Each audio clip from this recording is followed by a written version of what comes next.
situata në Kosovë është bo ma e vështirë për qytetarin, edhe vështirësitë ose problemet kanë ardhur se qeveria deri tashme s'ka qenë e kujdesshme në disa tema tepër të rëndësishme për jetën e njerëzve. Për shembull, ka dalë jashtë kontrollit çmimi i energjisë. Çmimi i energjisë i ka rrit këtë çmime të tjera, edhe ka bërë jetën shumë vështirë për shumë njerëz në Kosovë.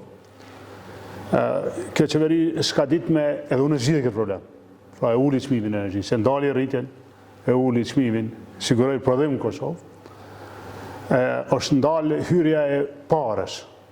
Dikur na kemi qenë part në listë, me marë pare prej Amerikës, prej BE-s, prej vendeve të ndryshme, edhe për numër të banorit, na kanë dhënë ne ma shumë se tjeve. U bon 3 vjetë, as një cent, nuk e marrim. Edhe kur votojmë parlament, është vetëm një lloj pëlqimi, kur votojmë marrëveshje 2/3, se parët që kanë hyrë jemi nën sanksione. Pra ndryshoj këtë gjendje. Elementi i tretë, besoj pse i dashëm votu, ka të bëjë me sigurinë.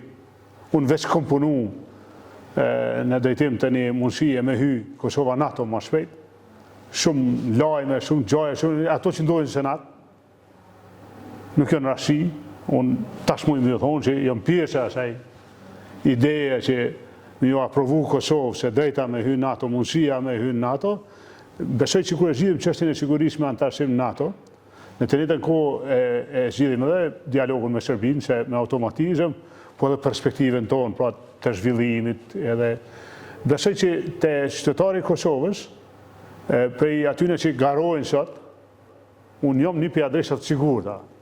Pra e kom përvojen, i një këto tema, edhe i kom disa përparësi krahasu me kolegët e mi që garojnë, që veç i dinë mo qytetari i ka marrë vesh tash edhe për i palve tjera, për besimin që e kanë mua.